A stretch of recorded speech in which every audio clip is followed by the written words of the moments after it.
Anyone have any idea? It's only 50% of a chicken McNugget is chicken.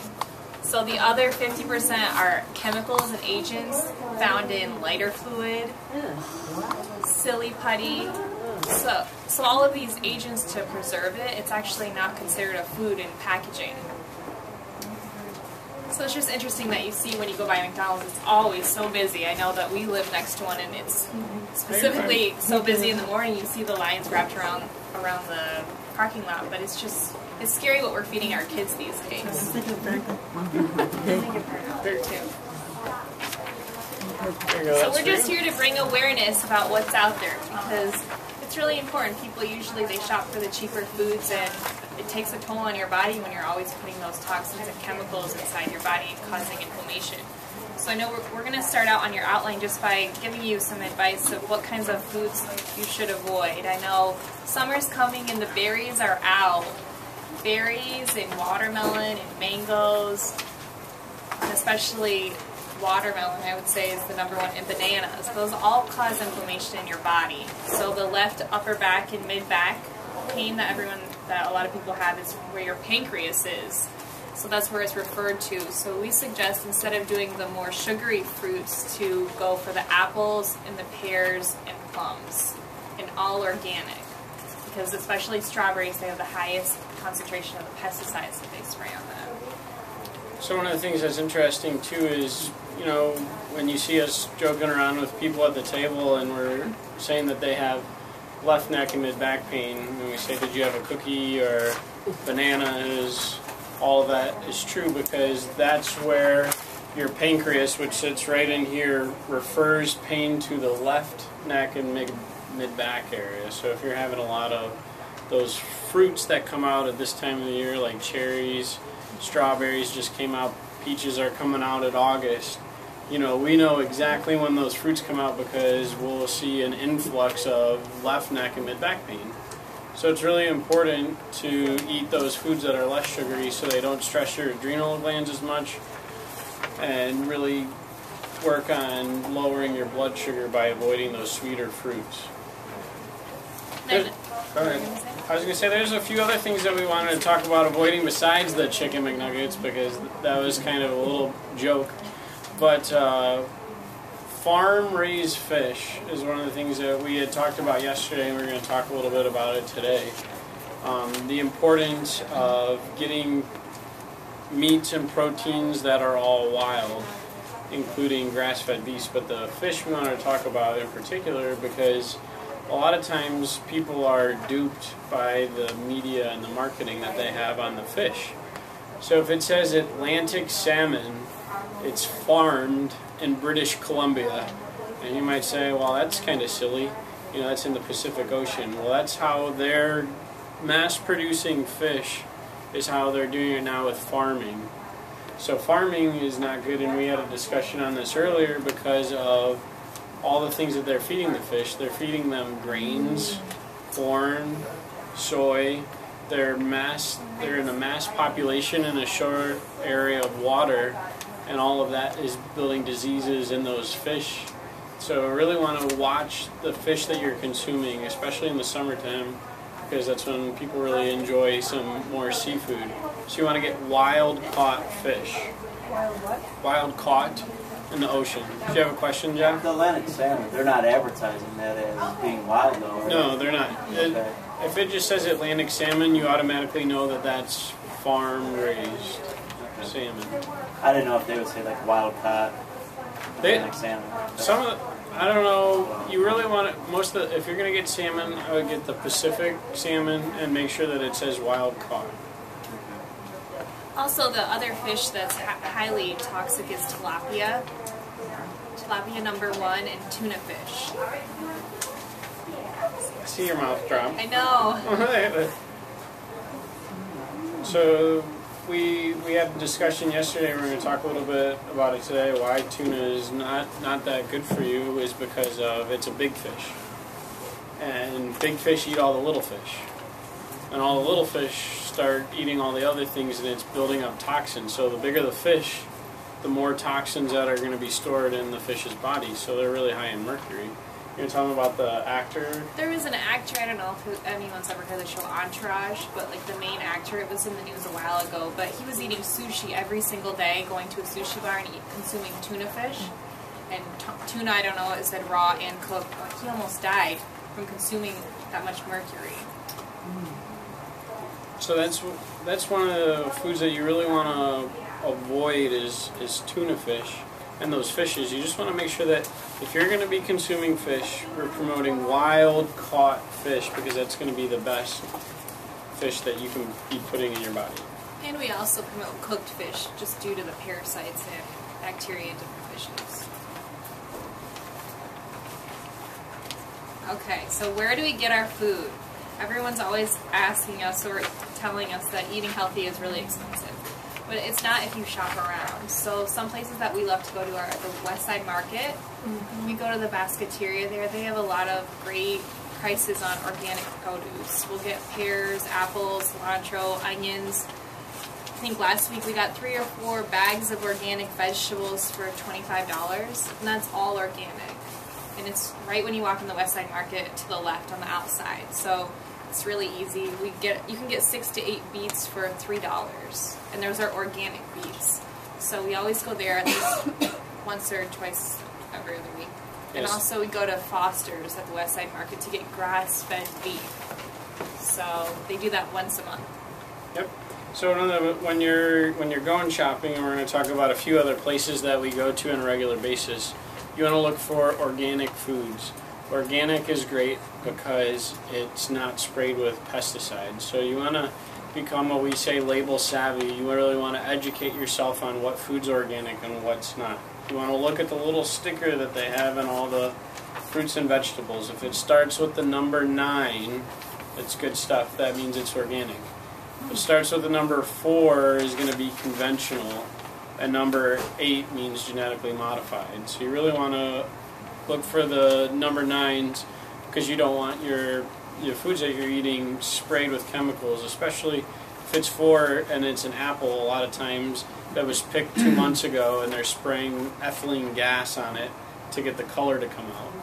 So you really want to get organic produce at those places. So you want to talk a few other places that we go?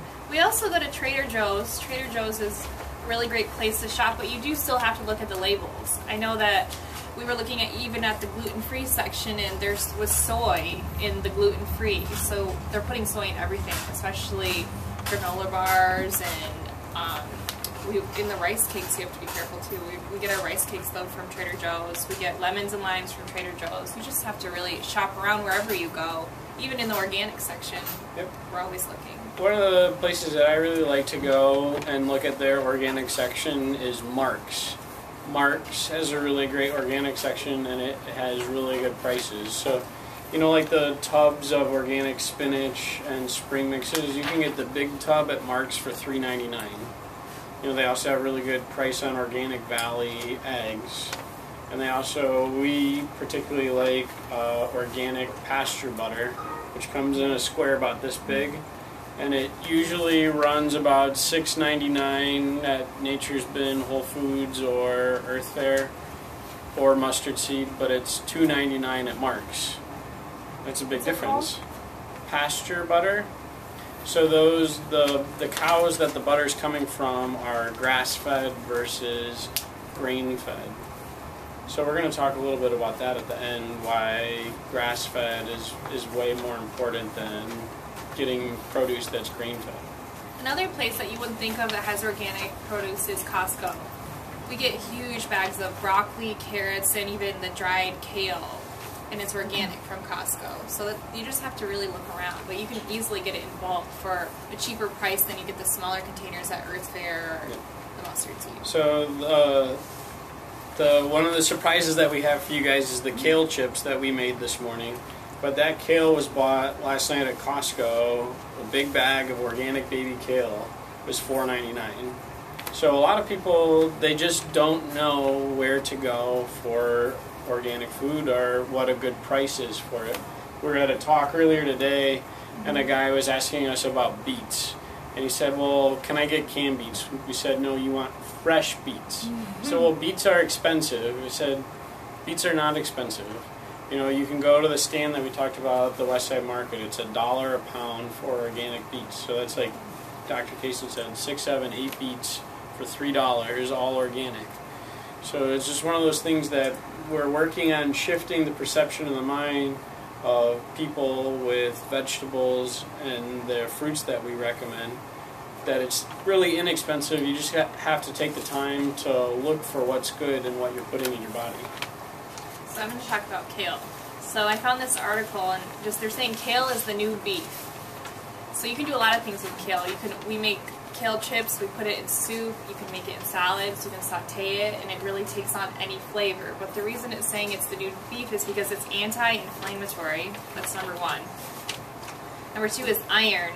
So it has, per calorie, kale has more iron than beef. It's also saying calcium. Dairy, it's comparing dairy and beef. They both contain calcium, but it's saying that kale contains more calcium per calorie than milk. We don't promote dairy, but that's just, a lot of people are saying sometimes, well, if I don't eat yogurt, don't have milk, where can I get calcium? We always say green leafy vegetables. But kale is number one for green leafy vegetable. Also, it has fiber, like protein. Fiber is a macronutrient, which means you need it every day. And the new USDA food pyramid is showing that you need more fruits and vegetables, especially vegetables, during the day than protein. Also, kale has omega-3 fatty acids, which we're going to talk about the ratio of omega-3s to omega-6s, and people today consume more omega-6s, which are the carbs, or even flax oils is 6. So you want to make sure that you balance your 3s to your 6s. Another thing it helps with is immunity, and kale takes 60 days to grow, and raising a cow takes 24 months. So it's just showing the sustainability. And also, per pound of ground beef, it also takes 2,600 gallons of water. 2,600 gallons of water for 1 pound of beef. So beef is one of those things that's an unsustainable resource because of all the resource it takes to build conventional beef. So that's really interesting. So as we're talking about kale, Dr. Casey and I made kale chips for you guys to try while we're doing the rest of the talk. So they're really easy to make too. If you would like to try them, you can go ahead. It's got light Celtic sea salt on there. Pass it around. It's just olive oil, Celtic sea salt. And we have a recipe on our Facebook page also, but it took 25 minutes to bake them? Yeah, it's like on 350, you put it in for between 20 to 25 minutes with a little bit of olive oil, and then you can put some Celtic sea salt on at the end. And it really is... It's a good snack too for people who like chips. For people who like chips all the time or snacks. It's a great alternative. So you can put kale on your salad, you can cook it. We personally like it in our soup too, because it takes on really good flavor of the soup that you make. So kale is one of those things that you could work on increasing every day into your repertoire, and you'll be... Where do you get it at? We got ours at Costco. You can get a huge bag of dried kale. We also get our kale from Nature's Bin. So Nature's Bin has about 3 or 4 different types of kale that we get all of them from there, and Dr. Casey will tell you that you want to tell them about the stems, how you prepare kale? With kale, at first, when I first started doing it, I was breaking up with the stem in it, but then I realized you have to take the kale off from the stem. The stem's very bitter. So you want to make sure that you peel it off, like break the pieces off the stem before you bake it. So you said that the recipe is on your website? It is on our Facebook page. We posted a video of if you go to YouTube and you type in kale chips, it's Lauren in the kitchen. We found it. It was like a 3-minute recipe from her. So they really are delicious. If anybody wants any more, they can have them because I got a whole couple of bags in the back.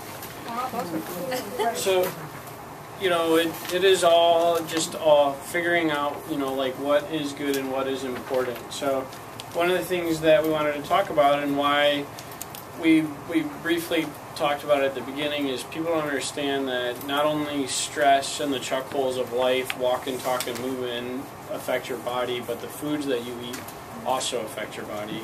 So the left neck and mid back pain, muscle stiffness and tightness. inflammation is all brought about by the foods that we eat. So it's really important to start to figure out where your food's coming from, how it's getting produced, and that'll make really all the difference for your healthy choices. So people say, well, what do you guys eat? Well, we eat a lot of vegetables. Vegetables are really important, especially the green leafy kind and cruciferous vegetables. So if there's one thing that we really promote, it is vegetables. So I know that we're going to talk about a few more things. You want to talk about the pictures on the outline? So if you look at the bottom of your outlines, we found this little article. It's kind of funny, but it's really not funny. It said you got to start eating out of a different parking lot, just showing the bird. But everyone you see, they just don't realize that when you're on the go and traveling, you do have to prepare your food and your snacks. And if you want a healthy meal, I don't think you're going to be getting it out of a drive-thru. And then to the right, you're just looking at the portion size from the 1950s until now, just different portion sizes. Currently now they're serving the 42-ounce soda versus the 7-ounce soda. And there's a huge thing on soda right now. If you've been watching the news and also our Facebook page, just everything that's going on in New York with banning the size of soda from Mayor Bloomberg. But it's on our, if you look at Dr. Bob's Facebook and also on our North Coast chiropractic page, which is a great step in the right direction. Then also on the bottom, you just see on the government's influence on the cost of food. Number one is corn, how U.S. corn crops are used because corn's so cheap. So they're putting corn in everything today just to bulk up the amount of it. But just with our research on gluten and digestion and allergies, we had our half hour to health last month, just what gluten does to your villi and your stomach, promoting indigestion and constipation, all kinds of different symptoms. So we're So going you're saying corn is not good? Nope, that's what I was going to talk about next. So corn, especially corn and soy, because the Midwest is all a big corn and soy pot, and they're growing it because it's cheap. It's cheap to produce, and it can yield a high yield. So when they started genetically modifying crops like corn and soy, it decreases the nutritional value, especially the ones from Monsanto that are genetically altered so that pesticides don't affect them like Roundup. So why that is not good is because our bodies aren't intended to have grain. So when you hear like the big buzz about gluten-free, it's because traditional humans, we were created for the hunter-gatherer type of lifestyle and eating. So that's why proteins and vegetables are so important. So I know that organic corn that you buy in the bag isn't any good. I mean, if you're going to have corn, organic corn is okay, but like Dr. Casen said at the beginning, even if you go to Whole Foods, even if you go to Earth Fare, you got to read the labels, because if you look at all the gluten-free options, the first ingredient now that they're adding to those things is soy. But it's better to have the gluten than it is to have the soy.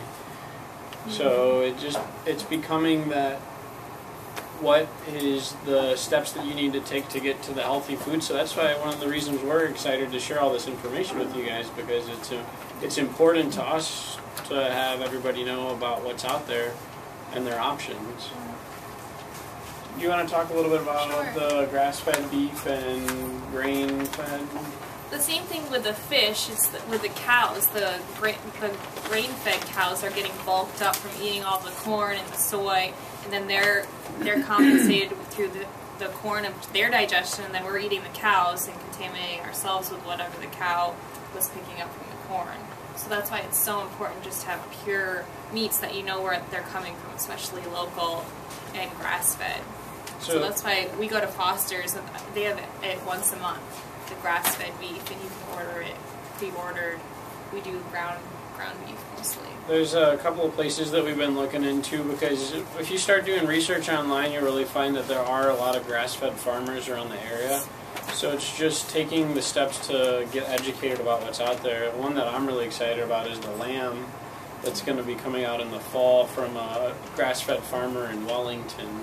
So we've already been in contact with them. So that's just something to look into in the future, is getting proteins that are grass-fed. So that's really good. I know there's a few other things that we wanted to share. Was the balancing of the oils in your body. So oil, your body runs on fat and those fats come from different oils and the essential fatty acids. So those are 3, 6, and 9. So the really good one is omega-3. The one that our entire traditional American diet is laden with is omega-6. So you really want to avoid omega-6 and really work on increasing the foods that have omega-3. You want to go over some of those foods that have omega-3? The omega-3 are eggs, fish oil, kale, and the butter, the grass-fed pasteurized butter we've been using. We do promote coconut oil and olive oil also. It's really great for inflammation. But in our recent research that we've been doing, they say that the omega-3 to omega-6 ratio is called the theory of life. So your whole body needs oil, and it feeds your brain. And we found that the ratio should be 4/1. In today's... That's 6 to 3. Which is 6 to 3. But today's society is having 23. Like, that's their ratio is 23, just from the different foods. So it's really scary because once you get over 15, from the research we've done and the doctors that we've had discussion with, over 15, you're doomed. So if the traditional Americans their average now is 23/1, and it should be 4/1, it's really serious. And schizophrenia is approaching 70/1. So really, one of the things we talked about yesterday is research the oils that you're cooking your food in. Like Dr. Casen mentioned, coconut, olive oil, and butter are the only 3 that we have in our house because of the ratio of omega-6 to omega-3. So that's all really important. And you know, when you go out to a restaurant, they're probably not using the good quality olive oil or butters that you should be eating. They're probably using corn oils, canola oils, all the cheaper kinds of oils. So it's really important that you're just really looking into where you're getting your products. Yep. So there's a few other things that I wanted to go over with you. There was a recent study from Chicago Health Department that said the elderly who ate nearly 3 servings of vegetables every day slowed their natural cognitive decline by 40%.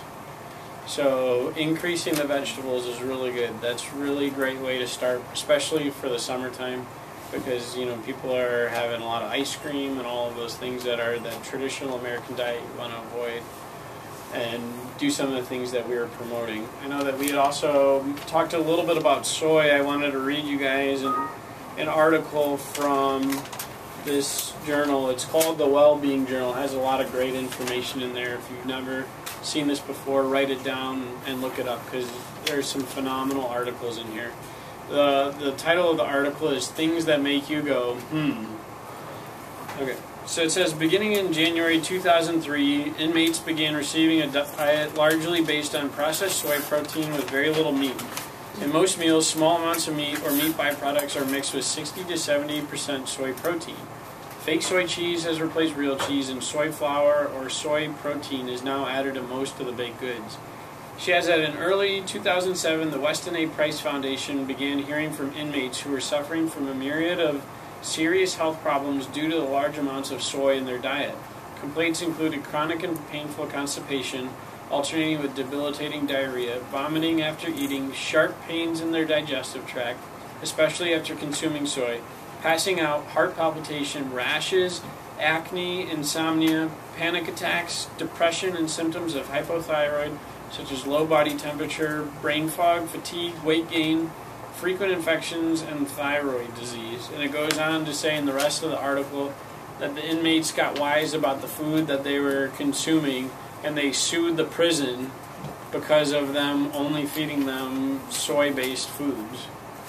So this is really interesting. Is if we could leave you with one thought, would be really research the foods that you're putting in your body, because as Dr. Bob always says, let food be your medicine and medicine be your food, so that's really important.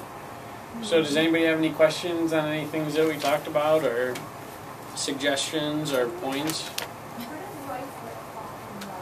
Rice oil falls at 20-1, omega-6 to omega-3. So it's an oil that you can use, but you would want to use it not on a daily basis.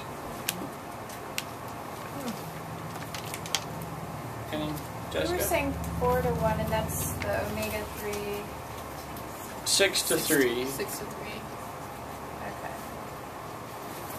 Yeah, so especially mostly like processed foods and chips and all of the carbs, that's going to be high in omega-6 fats versus omega-3. And you're saying that it should be like that, or it shouldn't be like that? No, it should be. Your goal would be to have foods that have a higher omega-3 value, and you want to have, because of the higher the ratio for omega-6 to omega-3, the worse it is for your body. Okay. Especially also if you're taking a flax oil or something like that, which is more omega-6s, you want to make sure you balance it out with fish oil or omega-3s in your diet. Okay. Thank you. Anybody else? Any other good questions, thoughts? I got something off topic. Sure. Just for maybe like men, what foods would basically help to increase testosterone? Testosterone, just like we do a thing called the Page Diet, and because, like even on the video that Dr. Bob had today, we're having an epidemic of men that have low testosterone. You really, if it has any sort of soy in the product, even if it's a health food, you don't want to consume it. So you got to get wise on labels. So if it says soy lecithin or soy protein isolate, and that's like almost in all of the bars, so you really want to pay attention to the bars you eat. You don't want to have those things with soy, so you really want to focus on those grass-fed meats and vegetables to get your body's oils and everything functioning in a way that's in that balance, to avoid processed foods and foods that have soy. Increased protein and vegetables will make a big difference for testosterone. You also want to look into the, I don't know if you do any proteins or anything like that, but protein powders or things like that to make sure that soy's not in them. I know that we use the egg protein sometimes, but other proteins that you may get might be mixed with soy. Is there any, let's say, a certain type of food that sticks out more to help with that, or no? I'm not sure specifically. Say like eggs, for example, for testosterone. I'm not sure specifically for testosterone. I think that's if there was one, eggs, you hit it on the point, because eggs get a bad rap because of cholesterol, but your body needs cholesterol to make the hormones that are in the body. So cholesterol is a precursor to testosterone. So things that are higher in cholesterol, like eggs, especially organic eggs, are a great source of omega-3 and cholesterol that help with testosterone. So I personally consume organic eggs almost every day, maybe every other day, but that's a really good one for testosterone, and even not just men but females with their hormones. So that's a good question. You started talking about McDonald's and chicken nuggets. Is it safe to say that all fast food is comparable as far as the chicken nuggets are concerned? Mm-hmm. All fast food. So, even I can't even think of a better off fast food place. I was thinking even places like Panera and things like that, they try to tell you that there's a more healthier options. You don't really know what's in it. So a lot of those too, we always say, if you're going to go to a grocery store, shop on the outside of the grocery store, because that's the stuff that's not going to be processed. So the processed is almost all fast foods is processed because it increases shelf life, and all those preservatives are what messes up hormones and contributes to weight gain and ADHD and all those influences. What about kidney beans, like the chi-chi beans? And I always get the canned stuff, throw it in the salad. Is that... Do you use organic beans? Oh, no. So that would be a better option if you do the canned beans instead of cooking them, the organic beans to put on your salad. So the other ones are... I would say organic. And also, if you're going to do beans, don't do beans from a can, because of the BPA and how it's heated in the process, because that'll throw off your hormones too. So if you're going to do beans, actually do the cooking process yourself. Just because all the cans, they also have the BPA, which increases estrogen in a woman's body or a male's body if they're consuming a lot of canned foods, canned soups, canned vegetables. I've been exposed to Indian cooking, and they use a lot of herbs and spices, turmeric, and Turmeric is very good for inflammation. Spicy foods like green chilies and things like that. So I started cooking like that now, but they use a lot of lentils because they're vegetarian, most of them. But they use lentils for the protein, so like the dry lentils, and then you cook them with the vegetable. I know lentils have a lot of carbs, but what do you think about that? I mean, I always not balance it, but cook it with spinach or zucchini or another vegetable along with it. One of the things, you just want to vary it. You don't want to do lentils every day. You know, it's really important to vary the foods that you're eating, because if you eat the same food every day, your body gets used to it.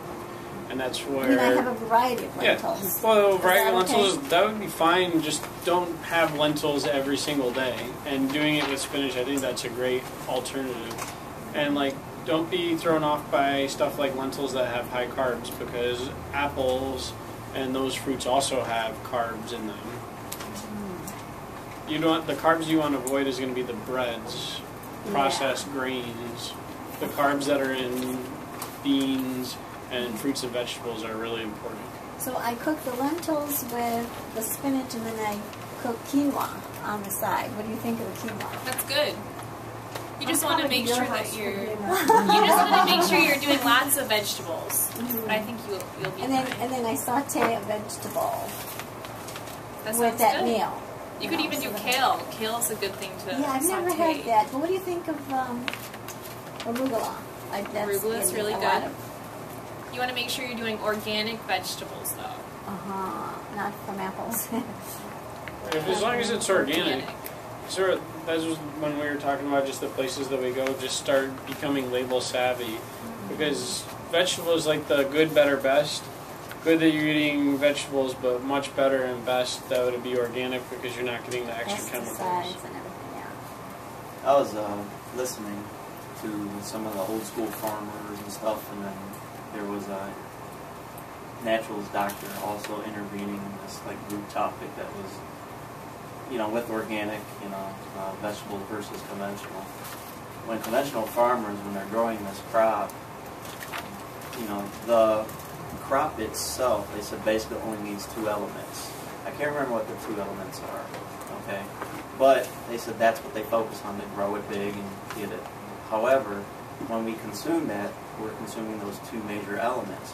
With organic farming, you know, it's going to be more elements that can be absorbed into the actual food itself to feed our bodies, you know, more. You know, so a lot of the old school farmers, you know, whether they were burning their old wood, you know, you can get, I think, up to, I thought it was like 50-some different elements, which are, you know, minerals. You know, when you burn wood and put it into your soil, those are absorbed through, you know, the vegetables, for example, or if you're making your own compost and putting it in the soil, then it's able to basically become more nutritious and not just a pretty object in the food market.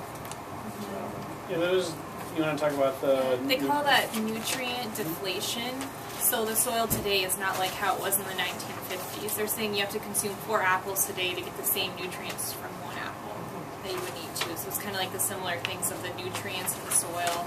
Even if you're doing organic, the soil's depleted. So that's why it's so important just to make sure that you're getting fruits and vegetables that don't have pesticides or extra things that your body can't break down. see, everyone back in the day, they used to burn a lot of wood.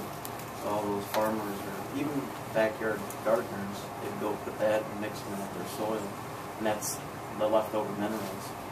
Yep. One of the things that, you know, soy is really good for the soil because it increases the amount of nitrogen in the soil. But soy really was never intended for consumption. It was really generated for keeping the soil with nutrients. So then they figured out, okay, how do we make money on the soy that we're trying to get the soil's nutrients back up? So just one of those things where we joke around, and Dr. Bob joked around, is the golden rule. Whoever has the most gold rules. So it's important to know where your food comes from, who's doing all the food, and educating people about what's actually out there for themselves. So, last question. Last question. Oh. Well, I'm trying to think of what I can bring to for the picnic or Yeah. the walk. The walk. So I make this thing with dates. What do you think of dates? I talked to somebody today about dates. Dates are like it's better But than the processed ratio- sugar, but dates are really one of the highest glycemic foods. So I have a thing that says things to avoid, and it says no dates. So Really? my answer Well- is no dates. Okay, well here's the thing. I combine the dates with pistachios, cashews, and almonds. So it's primarily that and just a little bit of dates in Could between. you use organic raisins or something like that for the sweetness versus dates? Well, dates are kind of sticky and they stick the whole thing together because it's like a little quarter-size snack. But the ratio to the nuts and the dates is very small. What do you think? Should I make that? Maybe This a is the same different thing as recipe. She's right to the point there. That's what people want to do. They want to say, what can I do instead of stop eating sugar? What can I do instead of not eating pineapple every day? So, I think if I make them, I'll bring some just as a sample, just to show you. Okay. Because the ratio is small of the dates compared to the nuts. Well, thank you guys for coming. You guys have been a great audience. I hope you guys come to next month's Half Hour to Health. It's going to be on the F-bomb. You got to come and see what it's all about. thank you. Pastor Jim did one of those series.